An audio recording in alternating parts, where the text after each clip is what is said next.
Semana passada, nós começamos uma série de reportagem aqui no programa Evidência sobre gestação.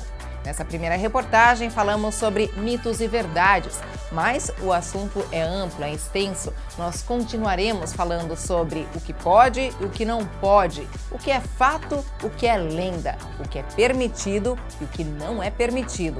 Acompanhe.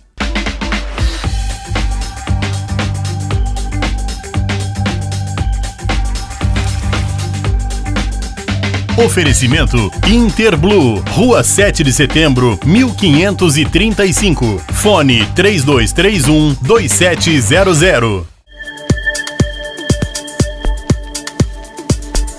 Série Gestação, continuamos a falar sobre mitos e verdades na gestação. Na semana passada, junto aqui com a doutora Denise, a gente já falou sobre alguns mitos e verdades, como, por exemplo, pintar cabelo melhor evitar nos 3 primeiros meses, viajar de avião, ok, dependendo do aval do seu médico, muitos detalhes, exercícios físicos, não só pode como deve, mas ter cuidado com o excesso de peso, ter cuidado com as atividades de alto impacto, enfim, se você quiser rever, tá tudo certinho aí no link que tá aparecendo aqui embaixo, tá todo o vídeo aí para você pode rever novamente essa primeira reportagem sobre mitos e verdades. A gente dá continuidade agora à segunda reportagem de mitos e verdades. Doutora, vamos continuar então falando sobre remédios. Tomar remédio durante a gestação, pode ou não pode? A automedicação não é boa para ninguém, né? Para gestante, muito pior.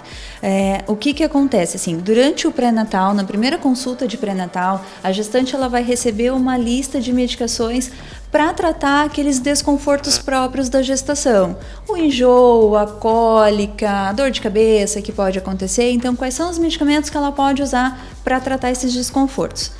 Caso durante a gestação ela apresente algum outro problema de saúde, é interessante que ela se consulte com o médico e o médico vai saber qual é o tipo de medicação que ela pode usar. Tem muita medicação que é proibida de ser usada na gestação. Porque assim, doutora, existem até várias categorias de remédios para gestantes que tem a, B, C e a X. O que isso quer dizer e o que isso pode acarretar no feto depois, na criança?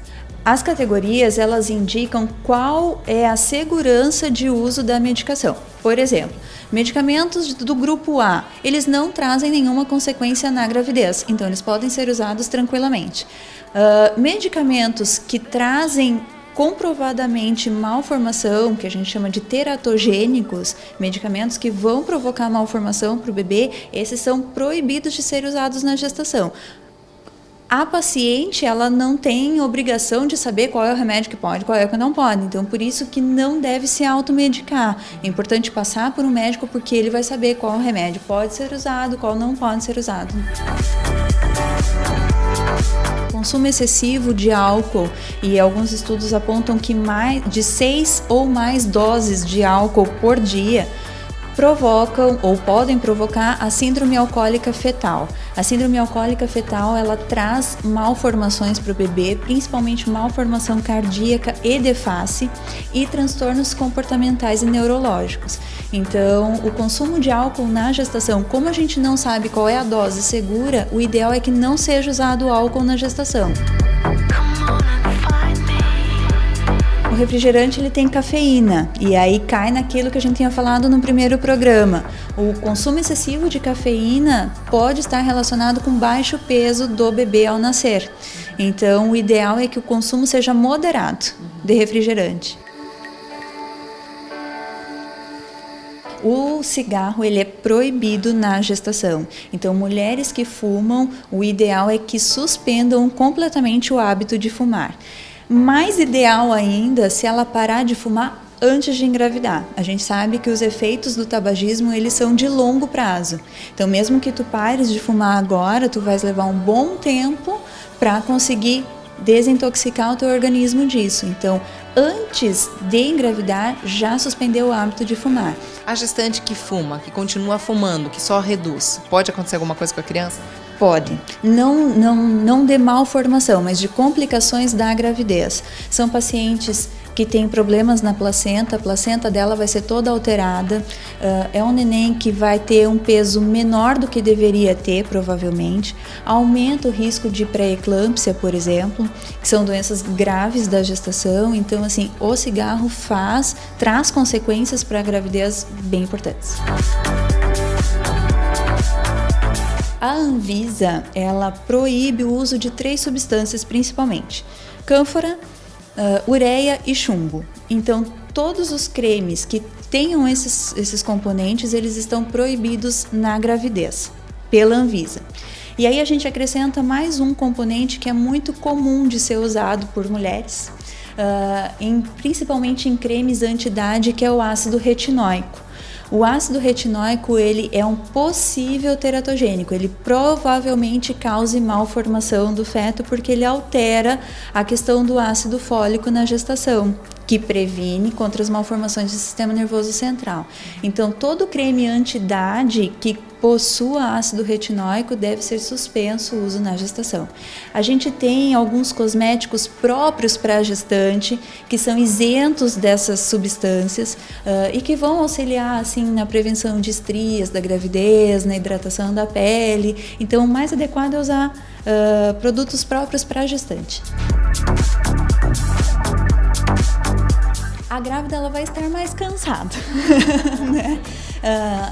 É o peso que é maior, ela tem toda uma alteração hemodinâmica que a gente diz, então ela vai se sentir mais cansada, mais ofegante. O que não quer dizer que ela tenha que parar suas atividades diárias, por exemplo. Ela tem que se readaptar. Então, durante o trabalho, por exemplo, mudar a posição, ficar um pouco sentada, um pouco em pé e se adaptando a essas transformações que acontecem. Ela é uma bomba relógio ambulante. Porque assim, a grávida, ela vai ter alterações hormonais muito importantes. É uma mulher antes da gravidez, é uma mulher na gravidez, é uma terceira mulher depois da gravidez. Então, todas essas alterações hormonais podem sim, como a gente brinca, dar uma bagunçadinha na cabeça dela, né? Então, assim, alterações de humor, alterações do sono. Então, tudo isso acontece na gravidez, sim. A gente não tem como quantificar essa relação. O que a gente sabe é que o bem-estar emocional da mulher, com certeza, através do vínculo que existe entre mãe e bebê, também vai provocar um bem-estar no neném. Mas é muito difícil de ser quantificado isso cientificamente. Algumas coisas a gente tem assim, por exemplo, o bebê perto das 30 semanas ele começa a escutar, né? Então, assim, na teoria, um ambiente mais tranquilo, uma música mais tranquila, contar uma história pode talvez favorecer esse bebê na questão de linguagem, na questão cognitiva, mas isso tudo é teoria. A gente não sabe se isso realmente na prática funciona, porque é muito difícil de quantificar isso. Por especulação, no consultório, você percebe isso, doutora? Mães mais tranquilas, gravidez mais tranquila, com certeza. É sempre a regra geral. É a regra geral, Tá certo, doutora. Muito obrigada por fazer parte desses mitos e verdades aí da gestação que a gente esclareceu para todo mundo de casa. Semana que vem nós retornamos com essa série reportagem, só que aí vamos falar sobre infertilidade. Não dá para perder. Eu te espero.